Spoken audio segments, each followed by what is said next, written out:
Hi friends, welcome to Lawmit. I am Muskan Mandhiyan, you legal guide. So guys, आज के इस video में हम बात करेंगे acquisition of citizenship under the citizenship act 1955।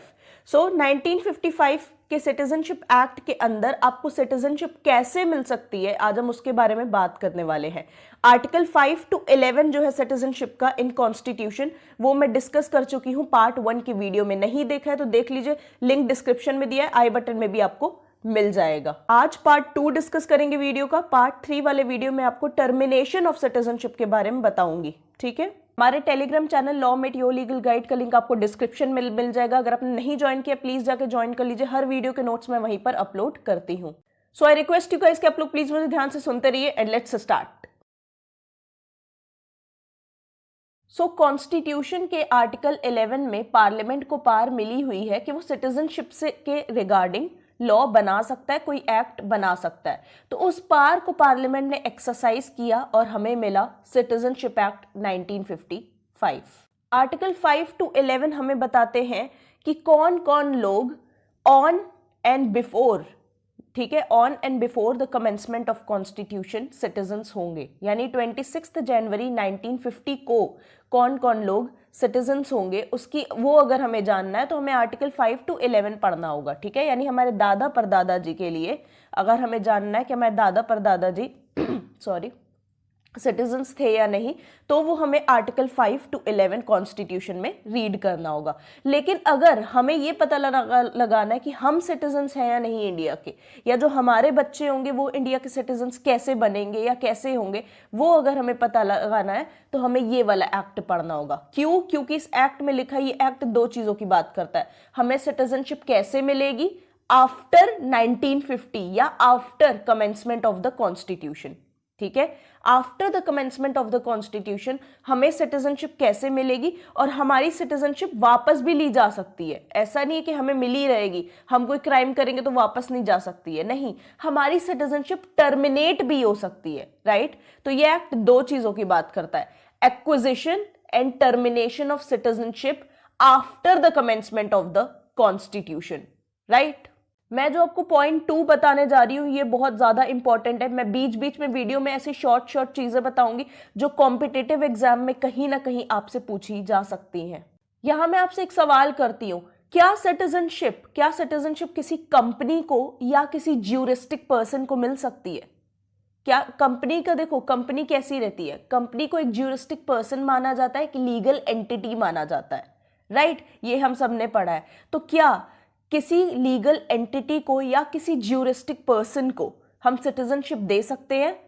नहीं दे सकते हैं। हम किसी ज्यूरिस्टिक पर्सन को या किसी अननेचुरल पर्सन को या किसी लीगल एंटिटी को सिटीजनशिप नहीं दे सकते हैं, बिकॉज यहां पर्सन का मतलब है सिर्फ एक नेचुरल पर्सन, ना कि कोई लीगल एंटिटी या कोई ज्यूरिस्टिक पर्सन। ठीक है, ये चीज बहुत ज्यादा इंपॉर्टेंट है। प्लीज अपना बेयर एक्ट कैरी करिएगा, ठीक है, अपने प्रोविजंस कैरी करिएगा ताकि साइड बाय साइड आप उसे रेफर कर सकें। सो एक्सेप्ट एज प्रोवाइडेड का मतलब होता है किसी चीज का एक्सेप्शन टू समथिंग। राइट, किसी चीज के लिए कोई एक्सेप्शन होना। सो एक्विजिशन ऑफ सिटीजनशिप में हमारे पास पहला कौन सा तरीका है जिससे हम सिटीजनशिप अक्वायर कर सकते हैं, वो है सिटीजनशिप बाय बर्थ। राइट, ये दिया हुआ है सेक्शन 3 में इस एक्ट के, प्लीज रेफर करिए उसको।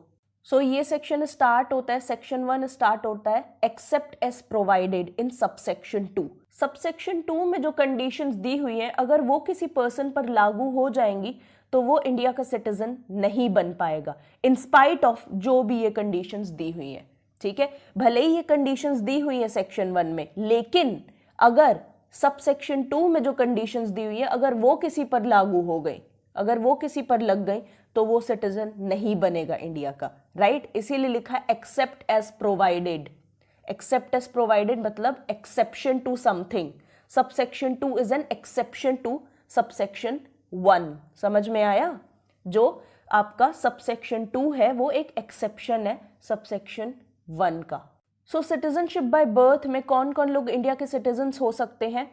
जो लोग, every person born in India on और आफ्टर 26 जनवरी 1950, जो लोग 26 जनवरी 1950 को या उसके बाद पैदा हुए हैं, बट बिफोर 1 जुलाई 1987, ठीक है। यानी इस पीरियड के बीच 26 जनवरी 1950 से लेके 1 जुलाई 1987 के बीच में जो लोग बॉर्न हुए इंडिया में वो सिटीजन्स होंगे। या क्लॉज 2 देखो, उसमें क्या लिखा हुआ है, उसमें लिखा है ऑन और आफ्टर 1 जुलाई 1987, ठीक है। जो लोग या तो 1 जुलाई 1987 या उसके बाद, but before the commencement of the citizenship amendment act 2003, ठीक है। यानी अब इस पीरियड में क्या हो रहा है, ऑन 1 जुलाई 1987 या after but before the commencement of the citizenship amendment act 2003। इस पीरियड के बीच में जो लोग पैदा हुए हैं वो लोग भी इंडिया के सिटीजन्स कहलाएंगे। एंड ईदर ऑफ, लेकिन उनके साथ एक और कंडीशन जुड़ गई, उनका एक पेरेंट, मम्मी या पापा, वो इंडिया का सिटीजन होना चाहिए उसकी बर्थ के दौरान, ठीक है। तो फर्स्ट में हमने क्या पढ़ा, ऑन और आफ्टर 26 जनवरी 1950 से लेके बिफोर 1 जुलाई 1987 तक जो लोग बॉर्न हुए इंडिया में वो लोग कहलाएंगे इंडियन सिटीजन्स। लेकिन जो लोग ऑन 1 जुलाई 1987 आफ्टर, है ना, ऑन भी एंड आफ्टर भी, जो 1 जुलाई 1987 से लेके 2003 के अमेंडमेंट के बीच में हुआ है पैदा, वो भी इंडियन सिटीजन्स कहलाएंगे। बट उनका एक पेरेंट इंडियन सिटीजन होना चाहिए उनकी बर्थ के दौरान। सो जो 2003 का अमेंडमेंट था वो दो चीजें हमसे कहता है, ठीक है। या तो both of his parents are citizens of India, या तो उसके दोनों ही पेरेंट्स इंडिया के सिटीजन्स हो, ठीक है, दोनों ही पेरेंट्स इंडिया के सिटीजन्स हो, या तो one of whose parents is a citizen of India, उसका एक ही पेरेंट इंडिया का सिटीजन हो, and the other is not an illegal immigrant at the time of his birth.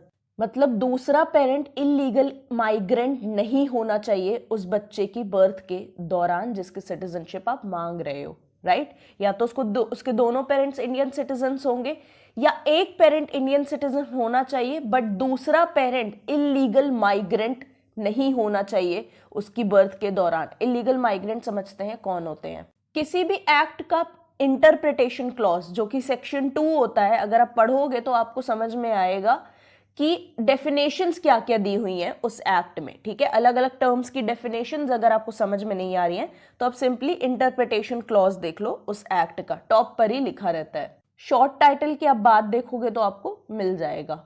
सो देखते हैं कौन है इलीगल माइग्रेंट्स।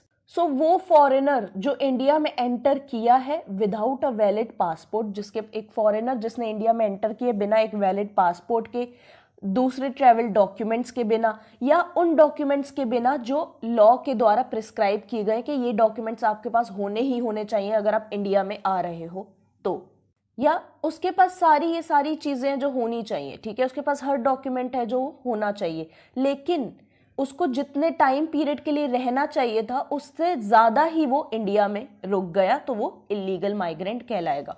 दो चीजें, कौन कौन लोग इलीगल माइग्रेंट होंगे, पहले वो लोग जिनके पास सही डॉक्यूमेंट्स नहीं है, वैलिड पासपोर्ट नहीं है, राइट। दूसरे वो लोग जिनके पास सही डॉक्यूमेंट्स भी है, वैलिड पासपोर्ट भी है, लेकिन उनको जितने टाइम पीरियड के लिए परमिट किया गया था रहने के लिए उससे ज्यादा ही वो इंडिया में रह गए हैं। 6 महीने की परमिशन थी इंडिया में रहने के लिए, वो 8 महीने तक रुक गए तो वो इलीगल माइग्रेंट्स कहलाएंगे। अब सबसेक्शन 2 देखो, ठीक है, हमने सबसेक्शन 1 आपका पढ़ लिया, ठीक है, हमने आपको बता दिया कौन कौन लोग सिटीजन्स होंगे। अब कौन कौन लोग सिटीजन्स नहीं हो सकते हैं वो देखते हैं इस एक्ट के अंदर, इस पर्टिकुलर सेक्शन के अंदर कौन कौन लोग सिटीजन्स नहीं होंगे। अगर उस पर्सन की बर्थ के दौरान, ठीक है, उसके मम्मी पापा में से कोई एक अगर ऐसी इम्यूनिटी पोजेस करता है, ठीक है, उसके पास इम्यूनिटी रहती है कि उस पर कोई केस नहीं चलाया जा सकता है, उस पर कोई लीगल प्रोसेस नहीं हो सकती है, तो ये इम्यूनिटी किन लोगों को मिली रहती है, एनवॉयज को मिली रहती है। एनवॉयज कौन होते हैं, डिप्लोमेट्स जो होते हैं दूसरी कंट्री के, या जो रिप्रेजेंटेटिव होते हैं दूसरी कंट्रीज के, उनको इम्यूनिटी मिली रहती है from suits and legal processes, ठीक है, उन पर केस नहीं हो सकता है, उन पर लीगल प्रोसेस नहीं चलाई जा सकती है, उनको इस तरीके की इम्यूनिटीज मिली रहती हैं, ठीक है। तो अगर उस बच्चे की बर्थ के दौरान जिसकी सिटीजनशिप मांग रहे हो उसकी बर्थ के दौरान अगर उसके माँ बाप में से कोई एक, ठीक है, ऐसी इम्यूनिटी पोजेस करता है, उसके पास इस तरीके की इम्यूनिटी है, ठीक है, of a foreign sovereign power, right, वो किसी फॉरेन सॉवरेन पावर को बिलोंग करता है, वो इंडिया का नहीं है, वो किसी दूसरी कंट्री का डिप्लोमैट है जो इंडिया में आया है, राइट, वो किसी दूसरी कंट्री का रिप्रेजेंटेटिव है जो इंडिया में आया है, तो इसलिए वो बच्चा इंडिया का सिटीजन नहीं बन पाएगा। समझे मेरी बात को? अगर उसके माँ बाप में से कोई एक तरीके की इम्यूनिटी पोजेस करता है जो डिप्लोमैट्स को मिली हुई रहती है, राइट, अगर उसके पास इस तरीके की इम्यूनिटी है तो वो बच्चा इंडिया का सिटीजन नहीं बन पाएगा। सबसेक्शन 2 दूसरी क्या बात कर रहा है? सबसेक्शन 2 दूसरी बात ये कह रहा है, अगर उस बच्चे के माँ बाप में से कोई एक, ठीक है, उस बच्चे के माँ बाप में से कोई एक एनिमी एलियन है, ठीक है, यानी जो हमारे एनिमीज है, जो हमारे दुश्मन है, उनमें से कोई एक है, उनकी कंट्रीज में से कोई एक है, एंड जब उसकी बर्थ हुई, उस बच्चे की बर्थ हुई, तो वो एक ऐसी जगह हुई जो वो एनिमी कंट्री है हमारी, उसने वो एरिया ऑक्यूपाई करके रखा था। अंडर ऑक्यूपेशन का मतलब होता है area occupied by an enemy, ठीक है। अंडर ऑक्यूपेशन का मतलब हुआ जो हमारे एनिमीज है, जो हमारे दुश्मन है, उन्होंने एक तरीके से एक पर्टिकुलर एरिया पर अपना कब्जा बनाकर रखा है मिलिट्री के थ्रू, राइट, अपनी मिलिट्री के थ्रू उस एरिया पर कब्जा बनाकर रखा है, उसको कहते हैं under occupation by the enemy. So clause 2 यही कह रहा है कि उसके माँ बाप में से कोई एक एनिमी एलियन है, ठीक है, एनिमी है हमारा, दुश्मन है हमारा, राइट, और जो उस बच्चे की बर्थ हुई वो एक ऐसी जगह पे हुई कि जब एनिमी, जो जिस एनिमी कंट्री से वो लोग आ रहे हैं, उस एनिमी ने कंट्री ने उस एरिया को ऑक्यूपाई करके रखा था, ठीक है, अंडर ऑक्यूपेशन था वो एरिया, राइट। तो उस बच्चे को इंडिया की सिटीजनशिप नहीं मिलेगी। किन किन लोगों को मिलेगी वो आपको बता दिया, किन किन लोगों को नहीं मिल सकती, यानी सबसेक्शन 1 के एक्सेप्शंस क्या है, राइट, सबसेक्शन 1 के एक्सेप्शंस क्या है वो सबसेक्शन 2 में दिए हुए हैं। क्या दो एक्सेप्शंस है? पहला, वो लोग ऐसी इम्यूनिटी ना पोजेस करें जिस उस बच्चे का कोई भी एक या दूसरा माँ बाप के पास वो इम्यूनिटी नहीं होनी चाहिए जो डिप्लोमैट्स को मिली हुई है, राइट, तब उस बच्चे की यहाँ पे सिटीजनशिप नहीं मिल पाएगी। दूसरा, उस बच्चे का कोई भी एक माँ बाप एनिमी एलियन नहीं होना चाहिए, राइट, वो एनिमी एलियन नहीं होना चाहिए, और उस बच्चे की जो बर्थ है, ठीक है, जो बच्चा पैदा हुआ वो ऐसी जगह पे नहीं होना चाहिए जिस एरिया को एनिमी ने ऑक्यूपाई करके रखा है, राइट। ये दो चीजें हैं जिस वजह से इंडिया की सिटीजनशिप आपको सिटीजनशिप बाय बर्थ के अंडर नहीं मिल सकती है। दूसरा तरीका क्या है जिससे हमें सिटीजनशिप मिल सकती है, वो है सिटीजनशिप बाय डिसेंट, जो कि सेक्शन 4 में दी हुई है। सो डिसेंट का मतलब क्या होता है? डिसेंट को अभी छोड़ो, डिसेंडिंग ऑर्डर पर आओ। डिसेंडिंग ऑर्डर का मतलब होता है बड़े से छोटा, राइट। तो जब आप अपनी कंट्री से, ठीक है, जब आप किसी कंट्री से अपने दादा परदादा, अपने माँ बाप की वजह से रिलेटेड रहते हो, तो उसको कहेंगे सिटीजनशिप बाय डिसेंट, राइट, एक तरीके से बड़े से छोटा। डिसेंट का मतलब क्या हुआ? अगर मैं कहूँ कि अपने रिलेशनशिप को डिसेंडिंग ऑर्डर में अरेंज करो, डिसेंट के फॉर्म में अरेंज करो, तो पहले आपके ग्रैंड पेरेंट्स आएंगे, ग्रेट ग्रैंड पेरेंट्स पहले आएंगे, फिर ग्रैंड पेरेंट्स आएंगे, फिर आपके मम्मी पापा आएंगे, फिर आप आओगे, राइट, ये डिसेंडिंग ऑर्डर हो गया। तो इसीलिए जब आप किसी कंट्री से अपने ग्रैंड पेरेंट्स, माँ बाप की वजह से रिलेटेड रहते हो, तो उसको कहते हैं हम सिटीजनशिप बाय डिसेंट। अपने एंसेस्टर्स की वजह से आपका रिलेशनशिप रहता है उस कंट्री से। कौन कौन लोग जो इंडिया के बाहर पैदा हुए हैं, वो लोग कैसे सिटीजनशिप बाय डिसेंट अक्वायर कर सकते हैं, क्या कंडीशंस है, हम वो देखने जा रहे हैं। सो पहली कंडीशन ये कह रही है, वो लोग जो लोग ऑन और आफ्टर 26 जनवरी 1950 बट बिफोर 10 दिसंबर 1992, ठीक है, वो लोग जो ऑन या आफ्टर 26 जनवरी 1950 बट बिफोर 10 दिसंबर 1992, इस पीरियड के दौरान जिसके पापा राइट, जिसके पापा इस पीरियड के दौरान इंडिया के सिटीजन्स होंगे, वो लोग इंडिया के सिटीजन बन जाएंगे। सो इस पीरियड के दौरान उसके पापा का इंडियन सिटीजन होना जरूरी है उसकी बर्थ पर, राइट, जब वो बॉर्न हुआ हो उसके पापा का इंडियन सिटीजन होना जरूरी है इस पीरियड के दौरान। याद रखिएगा, सिर्फ फादर की बात की जा रही है, मदर की बात नहीं की जा रही है, बिल्कुल भी कंफ्यूज मत होइएगा, यहाँ सिर्फ फादर की बात की जा रही है। मैं आगे आपको अमेंडमेंट्स थोड़े से समझाऊंगी ब्रीफ में, तब आपको और चीजें क्लियर हो जाएंगी। यहाँ पर याद रखिएगा सिर्फ फादर की बात की गई है। और किन किन लोगों को सिटीजनशिप मिल सकती है बाय डिसेंट? जिनके माता पिता, ठीक है, उनकी बर्थ के दौरान, ठीक है, जिनके माता पिता उनकी बर्थ के दौरान इंडिया के सिटीजन्स थे ऑन और आफ्टर 10 दिसंबर 1992, उनको भी इंडिया के सिटीजनशिप मिल जाएगी। अब यहाँ पे क्या कह रहे हैं, माँ या बाप, ठीक है, माता या पिता। उस वाले क्लॉज में क्या था, सिर्फ फादर था, राइट। तो यानी यहाँ इस पीरियड में अमेंडमेंट आया है, एक प्रोवाइजो भी दिया हुआ है। सो किसी पर्सन को सिटीजनशिप बाय डिसेंट मिलेगी कैसे, राइट। उसके फादर ठीक है यहाँ पे थे, बाय डिसेंट उसको सिटीजनशिप मिल गई, लेकिन फिर भी एक प्रोसीजर होगा, राइट। तो उसको रजिस्टर कराना पड़ेगा उसकी बर्थ को at an Indian consulate, right. Indian consulate में उसकी उस इंसान की बर्थ को हमें रजिस्टर कराना पड़ेगा। और इंडियन कॉन्सुलेट कहाँ डिफाइंड है, सेक्शन 2 में आप देखोगे डिफाइंड है इंटरप्रिटेशन क्लॉज में। Indian consular officer is an officer who keeps the register of births, जिसके पास हर बच्चे की बर्थ की डिटेल रहती है, ठीक है, कौन कौन रजिस्टर हुआ, कौन कौन रजिस्टर नहीं हुआ, वो जो डिटेल्स रखते हैं उनको इंडियन कॉन्सुलर ऑफिसर आप कह सकते हो। या तो उस बच्चे के पैदा होने के 1 साल के अंदर अंदर हमें उसके बर्थ को रजिस्टर कराना होगा, या इस एक्ट के आने के 1 साल के अंदर अंदर हमें उस बच्चे की बर्थ को रजिस्टर कराना होगा। और जब उसकी बर्थ हुई तो उसके फादर इंडियन सिटीजन्स तो होने ही चाहिए, साथ ही साथ उनका गवर्नमेंट सर्विस में होना जरूरी है, इंडिया की गवर्नमेंट सर्विस में होना जरूरी है। अभी हमने वाले प्रोवाइजो में सिर्फ फादर की बात की, फिर एक अमेंडमेंट आया जिसमें ये कहा गया, दूसरा प्रोवाइजो आया, फिर अमेंडमेंट के बाद दूसरा प्रोवाइजो आया।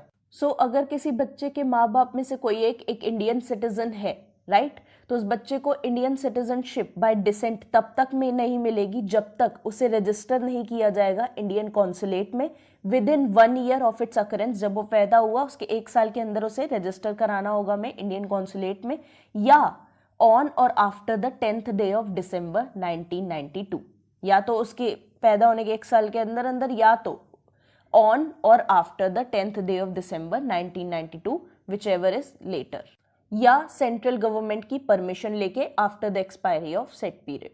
एंड सेकेंड कंडीशन क्या है, उसके माता पिता में से कोई एक इंडिया में गवर्नमेंट सर्विस में होना चाहिए, सॉरी, या तो उसके माँ बाप में से कोई एक गवर्नमेंट सर्विस में होना चाहिए, या तो आप उसे रजिस्टर करा दो, या तो उसके माता पिता में से कोई एक गवर्नमेंट सर्विस में होना जरूरी है, ठीक है, दोनों में से कोई एक कंडीशन आप फुलफिल कर सकते हो। फिर इस प्रोवाइजो के बाद और अमेंडमेंट एक और आया, ठीक है, तो अब हम पढ़ने जा रहे हैं तीसरा प्रोवाइजो, इस सबसेक्शन का तीसरा प्रोवाइजो हम पढ़ने जा रहे हैं। सिटीजनशिप अमेंडमेंट एक्ट 2003 के आने के बाद, ठीक है, सिटीजनशिप एक्ट 2003 के आने पर या उसके बाद, आने पर या उसके बाद, ठीक है, एक पर्सन इंडिया का सिटीजन नहीं हो पाएगा इस सेक्शन के अंडर जब तक उसकी बर्थ को हम रजिस्टर ना करा दें इंडियन कॉन्सुलेट के पास in such form and manner as may be prescribed. जो फॉर्म एंड मैनर है उसके अकॉर्डिंग ही हमें उसे रजिस्टर कराना होगा। ये सेक्शंस हैं गाइस, ठीक है, इन्हें आपको खुद भी बहुत ज़्यादा समझना होगा। मैं जितना एक्सप्लेन कर पा रही हूँ उतनी कोशिश कर रही हूँ आप तक उस चीज़ को डिलीवर करने की, बट वर्ड टू वर्ड इसे समझना मुश्किल है बिकॉज ये लैंग्वेज ही ऐसी है, राइट। ये आपको पढ़ना पड़ेगा और खुद समझना पड़ेगा। मैं आपको एक आइडिया दे रही हूँ कैसे मैं रीड करती हूँ ताकि आप उस चीज़ को समझो और खुद रीड करो, राइट। मैं पूरी कोशिश कर रही हूँ अपनी तरफ से। क्या मैनर है जिसके अकॉर्डिंग हमें उसे रजिस्टर कराना होगा, ठीक है, या तो with in 1 year of its occurrence, ठीक है, और the commencement of the citizenship amendment act 2003, right, या तो उसके पैदा होने के 1 साल के अंदर अंदर, या तो जब सिटीजनशिप अमेंडमेंट एक्ट 2003 आया उसके पर, ठीक है, commencement of the citizenship act पर, जो भी लेटर हो, या with the permission of central government after the expiry of the said period. अगर ये पीरियड जो है ये एक्सपायर हो गया तो आपको सेंट्रल गवर्नमेंट से परमिशन लेनी होगी उसे रजिस्टर कराने के लिए।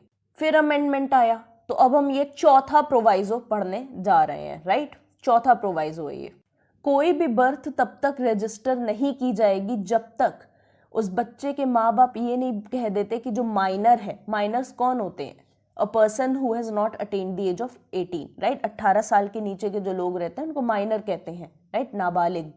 तो उस बच्चे के माँ बाप को बताना पड़ेगा कि वो जो माइनर है वो किसी दूसरी कंट्री का पासपोर्ट होल्ड नहीं करता है, मतलब वो माइनर किसी और कंट्री का सिटीजन नहीं है। जो भी माइनर, ठीक है, जो भी माइनर इस सेक्शन के अंडर में इंडिया का सिटीजन बनता है, राइट, और वो दूसरी कंट्री की भी सिटीजनशिप होल्ड करता है, तो वो इंडिया की सिटीजनशिप खो बैठेगा। जो माइनर, ठीक है, जो माइनर इंडिया का सिटीजन है इस सेक्शन के अंडर में, ठीक है, यानी उसे सिटीजनशिप बाय डिसेंट मिली है जिस माइनर को इस सेक्शन के अंडर, और वो किसी और कंट्री का भी सिटीजन है, ठीक है, और वो किसी और कंट्री का भी सिटीजन है, तो वो इंडिया की सिटीजनशिप खो बैठेगा, ठीक है। अगर उसने किसी और कंट्री की सिटीजनशिप या नेशनैलिटी रिनाउंस नहीं की, छोड़ी नहीं, तो वो इंडिया की सिटीजनशिप खो बैठेगा, राइट। जब वो 18 साल का होगा, ठीक है, 18 साल का होते ही 6 महीने के अंदर अंदर उसे दूसरी कंट्री की सिटीजनशिप को रिनाउंस करना होगा, छोड़ना होगा, अदरवाइज वो इंडिया का सिटीजन नहीं बन पाएगा, राइट। 18 साल के होते ही 6 महीने के अंदर अंदर उसे दूसरी कंट्री की सिटीजनशिप को रेनाउंस करना होगा, छोड़ना होगा, तभी वो इंडिया का सिटीजन बन पाएगा। थर्ड वे क्या है सिटीजनशिप अक्वायर करने का? थर्ड वे है सिटीजनशिप बाय रजिस्ट्रेशन, राइट, वो दिया हुआ है सेक्शन 5 में। सो एक पर्सन ने अगर सेंट्रल गवर्नमेंट को एप्लीकेशन दी है सिटीजनशिप के लिए, राइट, और वो पर्सन एक इलीगल माइग्रेंट नहीं है, राइट, और वो पर्सन इन लोगों की कैटेगरी में आता है, जो कैटेगरी अब हम डिस्कस करेंगे, तो उसे सिटीजनशिप मिल जाएगी बाय रजिस्ट्रेशन। देखते हैं वो कैटेगरीज क्या है। वो पर्सन जो इंडिया में ऑर्डिनरीली रिजाइड कर रहा है, ठीक है, ऑर्डिनरी रह रहा है फॉर 7 ईयर्स, 7 साल से वो इंडिया में रह रहा है बिफोर मेकिंग एन एप्लीकेशन देने के पहले 7 साल वो इंडिया में ही रह रहा है। वो पर्सन जो इंडियन ओरिजिन का ही है, ठीक है, इंडियन ओरिजिन का ही है, लेकिन वो किसी और कंट्री में ऑर्डिनरीली रिजाइड कर रहा है, ऑर्डिनरीली रह रहा है, या प्लेस अनडिवाइडेड इंडिया, या अनडिवाइडेड इंडिया मतलब कि ब्रिटिश इंडिया बेसिकली, ठीक है, जब इंडिया पाकिस्तान से अलग नहीं हुआ था तब, ठीक है। तो जो कोई भी या तो अनडिवाइडेड इंडिया के बाहर रह रहा था ऑर्डिनरी सिटीजन बनके, या किसी और कंट्री में ऑर्डिनरी सिटीजन बनके रह रहा था, उसे भी इंडिया की सिटीजनशिप मिलेगी। या वो इंसान जो इंडिया में इंडियन सिटीजन से शादी करके रह रहा हो, ठीक है, इंडिया में ही रह रहा हो, कोई फॉरेनर जिसने इंडियन सिटीजन से शादी की है और वो फॉरेनर 7 ईयर्स से ही इंडिया में रह रहा हो बिफोर मेकिंग एन एप्लीकेशन देने के 7 साल पहले से ही वो इंडिया में शादी करके रह रहा हो, right. Minor children of persons who are citizens of India, या जो लोग सिटीजन्स हैं इंडिया के, उनके माइनर बच्चे, उस इंसान को भी सिटीजनशिप मिल सकती है जिसके पेरेंट्स रजिस्टर्ड हों, ठीक है, जिसके पेरेंट्स सिटीजन्स हों under clause A of this subsection, इस सबसेक्शन के क्लॉज ए में जिसके पेरेंट्स को सिटीजन्स माना गया हो, या सेक्शन 6 के सबसेक्शन 1 में जिनको सिटीजन्स माना गया हो। वो इंसान या उस इंसान के माता पिता में से कोई एक, ठीक है, either of his parents was earlier citizen of independent India, वो लोग इंडिपेंडेंट इंडिया के सिटीजन्स थे और ऑर्डिनरीली रेजिडेंट बनकर रह रहे हैं इंडिया में for 1 year before making application देने के 1 साल पहले से वो लोग इंडिया में रह रहे हैं ऑर्डिनरी रेजिडेंट बनके, तो उन्हें भी सिटीजनशिप मिलेगी। वो इंसान, ठीक है, जो फुल एज एंड कैपेसिटी का है, मतलब उसने 18 साल की उम्र अचीव कर ली है, ठीक है, जो उस इंसान को रजिस्टर किया गया है अगर overseas citizen of India card holder में फॉर 5 ईयर्स के लिए, ठीक है, और जो इंडिया में रिजाइड कर रहा है 1 साल पहले से एप्लीकेशन देने के पहले से, राइट, एप्लीकेशन देने के पहले से वो 1 साल तक इंडिया में अगर रिजाइड कर रहा है तो उसे हम इसमें सिटीजन मानेंगे। ओसीआई कार्ड होल्डर बेसिकली कोई फॉरेन नेशनल है, ठीक है, वो किसी और कंट्री का पासपोर्ट होल्ड करता है, किसी और कंट्री की सिटीजनशिप है उसके पास, लेकिन अगर उसे बिजनेस करना है इंडिया में तो उसे ओसीआई कार्ड होल्डर बनना पड़ेगा, राइट, तभी वो इंडिया में एज अ मतलब बिजनेस रन कर सकता है या जो भी करना चाहे वो कर सकता है, उसे ये चीज़ चाहिए, ओसीआई कार्ड होल्डर बनना पड़ेगा उसे। आपको ओथ भी लेनी होगी, राइट, आपको ओथ लेनी होगी, किस फॉर्म में ओथ लेनी होगी? 2nd शेड्यूल में ओथ का फॉर्म दिया हुआ है, ठीक है, तो जिस पर्सन को रजिस्टर किया जाना है उस पर्सन को ओथ ऑफ एलिजेंस लेनी होगी। एलिजेंस मतलब आप loyalty, right, oath of loyalty मतलब आप as a citizen of India loyal रहेंगे इंडिया के टूवर्ड्स, ठीक है, आप लॉयल रहेंगे इंडिया के टूवर्ड्स, ये ओथ आपको लेनी होगी। किस फॉर्म में? उस फॉर्म में जो फॉर्म 2nd शेड्यूल में इस एक्ट के मेंशन किया गया है। आप एक्ट के नीचे जाओगे, अब देखोगे 2nd शेड्यूल है, 1st शेड्यूल शायद हटा दिया गया है, 2nd शेड्यूल में आपको देखेगा एक ओथ दी हुई है, ठीक है, तो वो ओथ उस इंसान को लेनी होगी कि वो इंडिया के टुवर्ड्स लॉयल रहेगा और एक अच्छा सिटीजन बनेगा।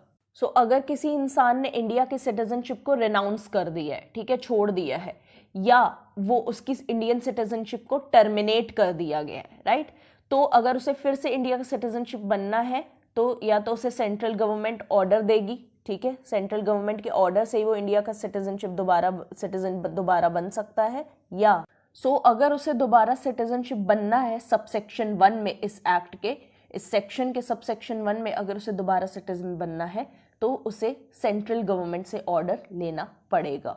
सेंट्रल गवर्नमेंट को अगर लगता है कि कुछ ऐसे स्पेशल सर्कमस्टेंसेस हैं, ठीक है, जिसकी वजह से जो रजिस्ट्रेशन है वो सही है, ठीक है, ऐसे सर्कमस्टेंसेस उठते हैं कि किसी माइनर को सिटीजन बनाना है इंडिया का, तो सेंट्रल गवर्नमेंट ऐसा कर सकती है कुछ स्पेशल सर्कमस्टेंसेस में।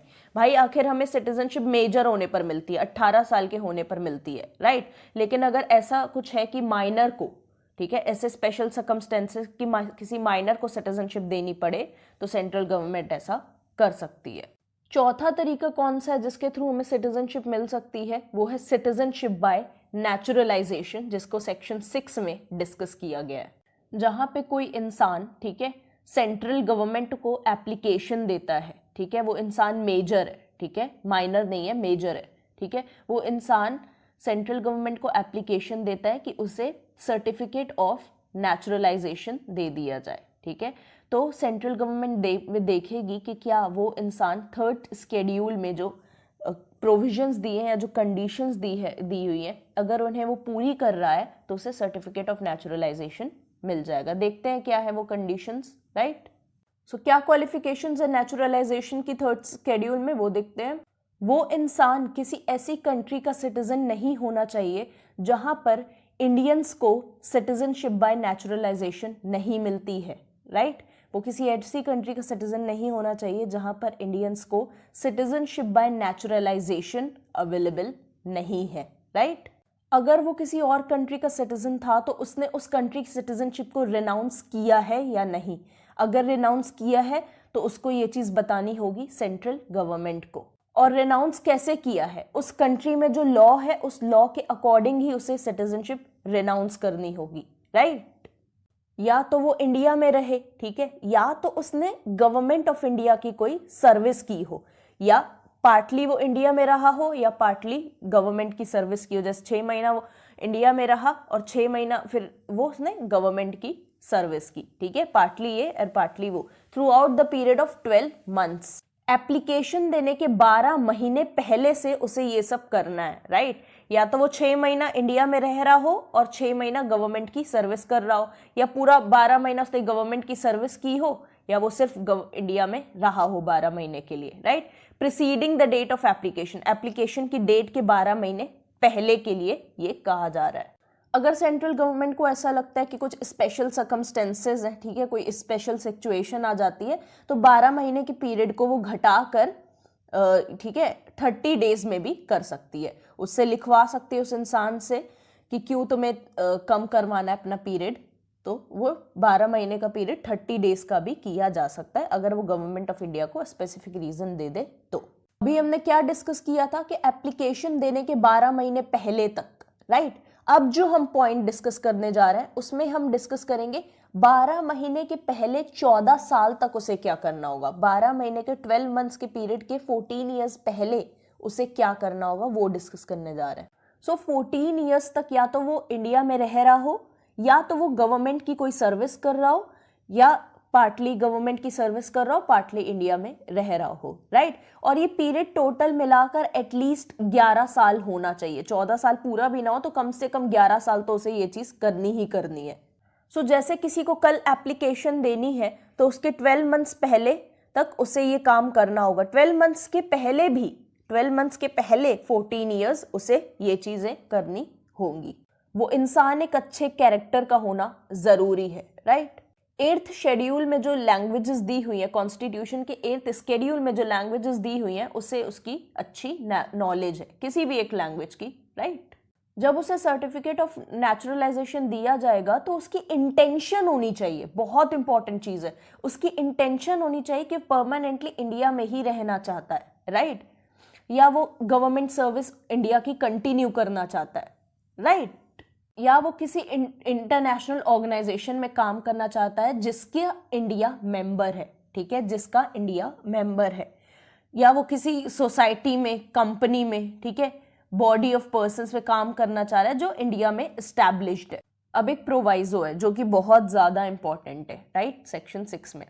अगर सेंट्रल गवर्नमेंट को ऐसा लगता है कि अगर जिस इंसान ने सिटीजनशिप के लिए अप्लाई किया है वो इंसान ने एक तरीके से डिस्टिंग्विश्ड सर्विस दी है science, philosophy, art, literature, world peace और ह्यूमन प्रोग्रेस में, ठीक है, इन एरियाज में अगर उस इंसान का डिस्टिंग्विश्ड कंट्रीब्यूशन है तो थर्ड स्केड्यूल में जितनी भी कंडीशंस हैं उसे सेंट्रल गवर्नमेंट साइड कर देगी, राइट, उस इंसान को ये कंडीशंस फुलफिल करने की कोई ज़रूरत नहीं है, उसे सर्टिफिकेट ऑफ नेचुरलाइजेशन दे दिया जाएगा अगर वो उस इंसान का इन फील्ड्स में कोई कॉन्ट्रीब्यूशन है बहुत बड़ा। सो जिस इंसान को सर्टिफिकेट ऑफ नेचुरलाइजेशन मिलेगा उसे ओथ भी लेनी पड़ेगी, राइट, जो कौन से फॉर्म में ओथ लेनी होगी, जिस फॉर्म में सेकेंड स्केड्यूल में ओथ दी हुई है उस फॉर्म में उसे ओथ लेनी होगी, ओथ ऑफ एलिजेंस, दैट तुम लॉयल रहोगे इंडिया के टूवर्ड्स। अब हम डिस्कस करेंगे लास्ट फॉर्म जिसके थ्रू आपको सिटीजनशिप मिल सकती है, लास्ट मेथड, वो है citizenship by incorporation of territory. अगर कोई टेरिटरी इंडिया का पार्ट बनती है, ठीक है, जैसे कि गोवा इंडिया का पार्ट बना था, राइट, तो अगर कोई टेरिटरी इंडिया का पार्ट बनती है तो उस टेरिटरी में जो लोग रह रहे थे वो क्या इंडिया के सिटीजन्स माने जाएंगे, तो ये गवर्नमेंट को स्पेसिफाई करना होगा अपने ऑफिशियल गैजेट में। Official gazette basically legal newspaper होता है किसी कंट्री का जिसमें कि नए पॉलिसीज, रूल्स, एक्ट्स, अमेंडमेंट्स के बारे में गवर्नमेंट नोटिफाई करती है हमें, राइट। तो अगर कोई टेरिटरी इंडिया का पार्ट बनती है तो सेंट्रल गवर्नमेंट को नोटिफाई करना होगा ऑफिशियल गैजेट में कि जो लोग उस टेरिटरी में रह रहे थे, ठीक है, उनका जो कनेक्शन है उस टेरिटरी से, क्या वो लोग भी अब इंडिया के सिटीजन्स माने जाएंगे या नहीं, राइट, ये चीज़ उन्हें नोटिफाई करनी होगी। अमेंडमेंट्स क्या हुए सिटीजनशिप एक्ट में मैं बहुत ब्रीफली आपको बताने वाली हूँ, ज़्यादा डिटेल में मैं नहीं जाऊँगी।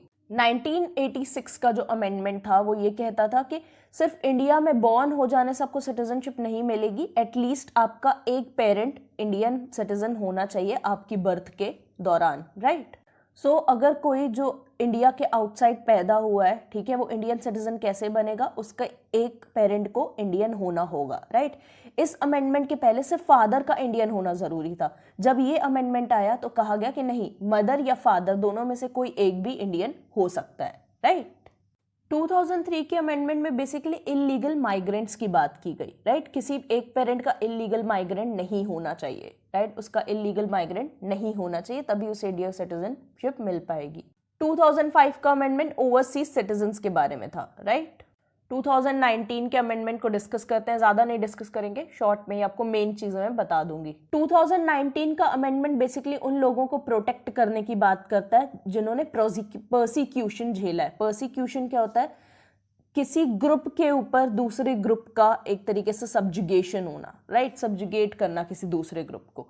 कोई एक ग्रुप है जो दूसरे ग्रुप पर एक तरीके से कब्जा जमा रहा है, उसे तंग कर रहा है, हैरेसमेंट कर रहा है, उसका सेक्सुअली हैरेस कर रहा है या तो उस ग्रुप के लोगों को, या रिलीजियसली हैरेस कर रहा है, उनकी रेस को बदनाम किया जा रहा है, राइट। किसी एक ग्रुप का दूसरे ग्रुप पर प्रभाव होना, बहुत ज्यादा नेगेटिव प्रभाव होना, ठीक है, उसे कहेंगे पर्सिक्यूशन।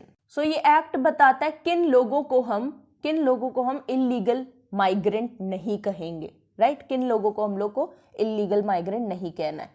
जो लोग हिंदू, सिख, बुद्धिस्ट, जैन, पारसी और क्रिश्चियन कम्युनिटी को बिलोंग करते हैं।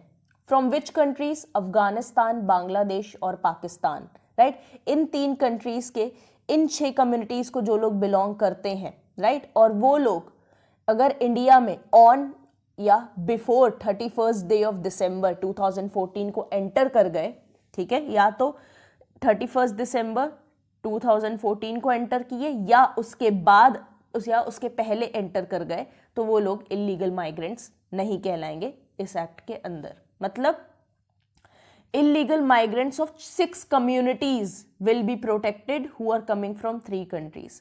6 communities के लोग कौन कौन है? Hindu, Sikh, Buddhist, Jain, Parsi, Christian, right. और 3 कंट्रीज कौन सी है जहां पे इनका रिलीजियस परसिक्यूशन हुआ है? अफगानिस्तान, बांग्लादेश, पाकिस्तान, राइट।